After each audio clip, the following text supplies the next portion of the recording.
$0. That's your business bank account balance right now, not your savings. That's separate and thin. This is the LLC you filed 6 weeks ago, sitting in a folder you haven't touched since. You're 26. You make $61,000 at a job that's fine. Not bad, not exciting, fine. You have $4,200 in savings and an idea you've mentioned to exactly one person, your roommate at 1 a.m., half joking because saying it out loud felt like too much weight to carry sober and serious. Here's what nobody tells you at $0. The obstacle was never money. The obstacle is that you're still thinking like an employee, waiting for permission, waiting for the idea to feel ready. Ready is a myth. Rule 1. You start before you're ready, or you don't start.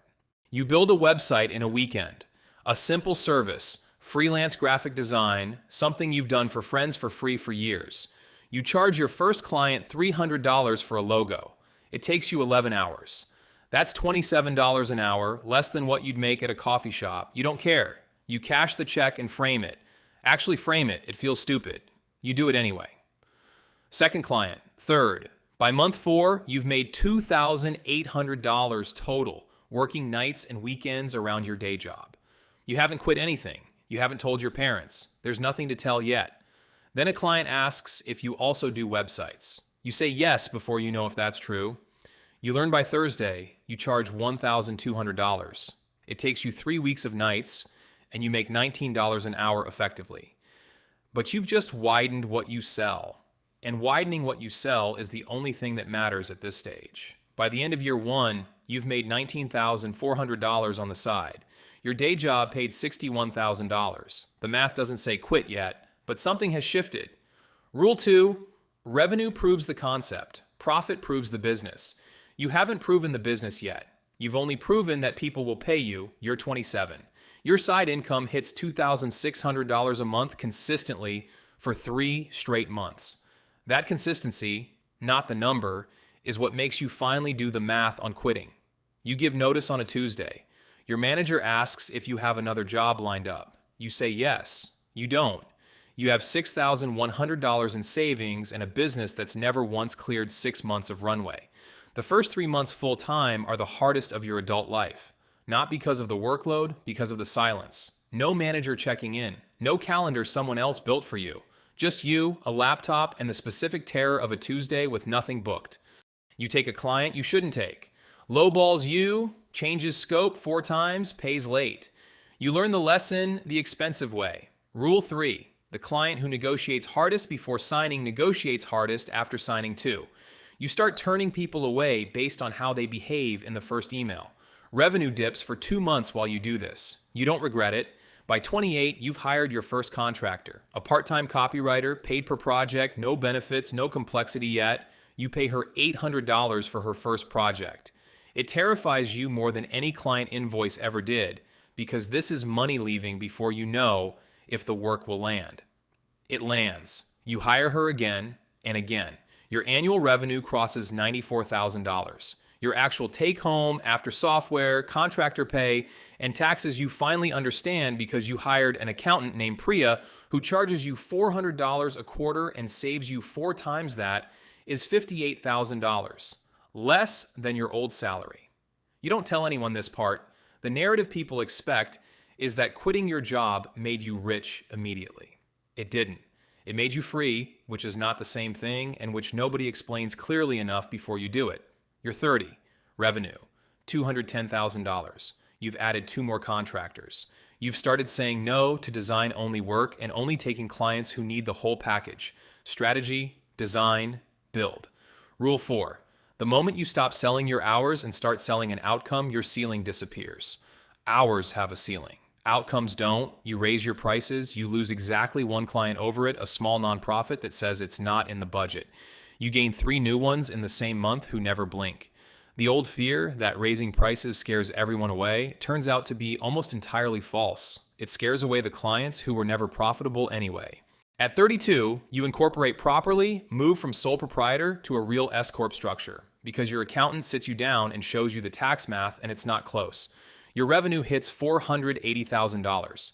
You have 4 full-time people now, not contractors, actual employees, actual payroll, actual responsibility that keeps you up at 1 a.m. the way client work never did. This is a different kind of weight. Client problems are solvable in a day. People problems live in your head for weeks. You make your first real hiring mistake. A project manager who looks perfect on paper and turns out to be a poor culture fit, quietly demoralizing the team in ways you don't catch for 4 months. Letting her go cost you $11,000 in severance, and 2 good employees who leave shortly after out of exhaustion. Rule 5, the cost of a bad hire is never the salary. It's everything they touch on the way out. You're 35, net revenue $1.1 million. Take home after payroll, taxes, software, and office space you finally rent because working from your kitchen table stopped being charming around employee number 3, $290,000. You cross 7 figures in revenue and you don't celebrate because you've learned by now that the celebration-worthy number and the actual financial health number are almost never the same number. You start getting invited to rooms you didn't used to get invited to. A local business association, a panel at a conference where you say maybe 6 sentences and someone in the audience treats them like scripture afterward. You don't feel like an expert. You feel like someone who's made 1,000 small correct decisions and a handful of expensive wrong ones. And you're still not sure which category tomorrow's decision falls into. At 38, you buy out a smaller competitor, a 2-person shop whose founder wants to retire.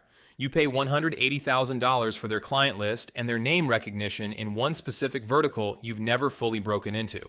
It's your first acquisition. You have no idea what you're doing. You hire a lawyer who specializes in exactly this, pay her $6,000, and she saves you from 2 clauses that would have cost you far more than that later. Rule 6, at this size, the thing you don't know is more expensive than the lawyer who knows it. The acquisition works. Revenue jumps to $1.9 million within 18 months, partly from the new client base, partly because absorbing a competitor teaches you operational efficiencies you'd never have found on your own. You're 41. Revenue, $3.4 million. You now have 14 employees. You haven't personally touched client work in 2 years. You tried to step back gradually, and it terrified you exactly the way handing off manual labor terrifies people in other kinds of businesses. Some part of you still believes the value lives in the work itself. It doesn't. It lives in the systems that let the work happen without you. Your accountant, the same Priya from year 1, now runs a full finance department for you, 3 people deep. She tells you something that reframes everything. Your personal net worth has quietly crossed $1.2 million, almost entirely trapped in the business itself, illiquid, unrealized. You are, on paper, wealthier than you've ever felt. At 44, private equity calls, not to buy you out, to talk about a minority investment, growth capital, a seat on your board in exchange for $2 million to accelerate expansion into 2 new markets. You spend 3 months in due diligence learning a vocabulary you didn't have before, EBITDA multiples, preferred equity, liquidation preferences. Rule 7, the deal you understand fully is the only deal you should sign.